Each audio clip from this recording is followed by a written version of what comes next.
Hey Radford, it's Gary and Yvette back with our next installment in our Coach's Tip of the Week series. We got a lot of questions this week about shifting. Shifting is a big topic, and we're going to try to consolidate it into a couple of tips to make it as intuitive as pedaling. So, Gary, it really starts with the gear setups on the bike. And it's important to kind of understand how that stuff works in order to be able to use your gears. So, most bikes are set up with 2 to 3 big rings in the front and 7 to 11 rings in the back. The changes that you feel in shifting, the big changes that you feel are going to be felt by moving the gears in the front, and smaller changes you'll feel by moving the gears in the back. All right, so how do we move those gears? So those gears are moved by using your shifting levers in the front of your bike. And sometimes it gets confusing to remember, oh, the big or the little.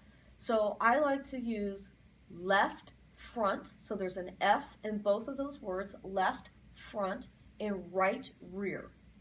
So the right lever is going to move your rear cassette, and your left lever is going to move all of the gears that you have in the front of the bike. So those big rings in the front, how do we know when to use those and when to shift those? Well, typically the big ring in the front is going to be for flats or going down a hill.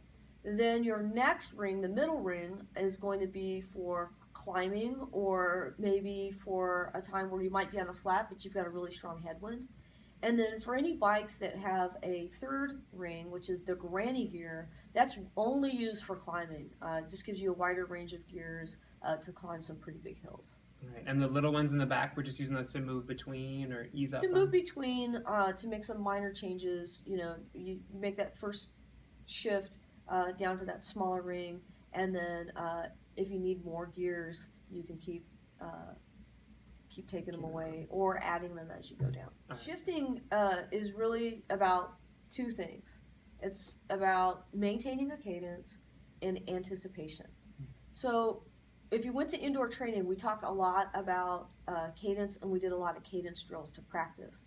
And we kind of estimated that a really good cadence was about 90. And that's something that I like to use when I'm riding outside. So you'll see me constantly shifting those gears so that I can maintain 90 RPMs at the speed that I want to go as easily as I can. So I really don't want to load up with a lot of pressure because if you're thinking about trying to ride in a really hard gear for 10 miles, probably doable, not that big of a deal, could be kind of fun, but over 100 or 200 miles, it's just going to wear and tear, and it's not going to be a lot of fun when you get to mile 170 at all. So you want to shift to make riding easy, and you want to anticipate the shift. So as you go into a hill, when you see it coming up, you want to start moving those gears around to anticipate the hill so that you're not in the middle of it trying to find that gear. And that's when I hear people crunching. That's where the crunch comes from, the gear crunch. And that comes from two things. One, not anticipating the hill and shifting in a panic. And the second thing that it's caused from is not letting up a little bit as you shift. So in order for you to shift gears, your feet have to be in motion, but if you're really hammering, you're going to put a lot of stress, and it's going to be difficult or almost impossible to shift, and that's where you hear that crunch, crunch, crunch.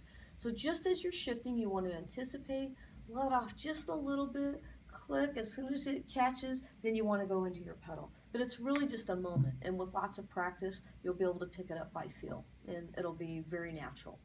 All right, speaking of anticipation, what about stopping? Good point.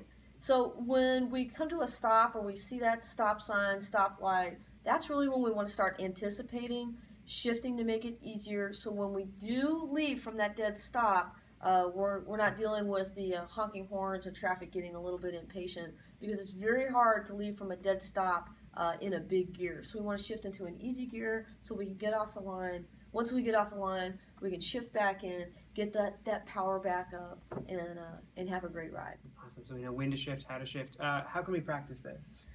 So, training rides are the best place to practice. We've got some nice rollers starting with Tower Road and then throughout Highland Park. And we have a great training ride. If you miss any training ride, please don't miss the Barrington Hills training ride. It's 60 miles of shifting, going up and down hills, and it will give you the confidence to kill any hill for RFAC 2016. Nice. That's June 4th this year, our big Barrington Hills training ride. Be there. So, training rides, the Barrington Hills ride, and the third one is kind of very special to me, and that's through Vision Quest. And Vision Quest is a very controlled practice in a very safe environment. It's where the coach goes to get coached, so I'm telling you, it's the best thing out there. And you'll spend a lot of time working on hills, doing hill intervals, and it's a really safe place to practice to find that right gear without any consequences from honking horns or other bikes kind of getting in your way or you getting in the way of other bikes. That's great. So Vision Quest, if you're interested in a training program or taking a class or a series of classes, let me know. I'll get you hooked up with Coach Dave at Vision Quest, get you the special RFAC discount, and get you into a class that meets your needs.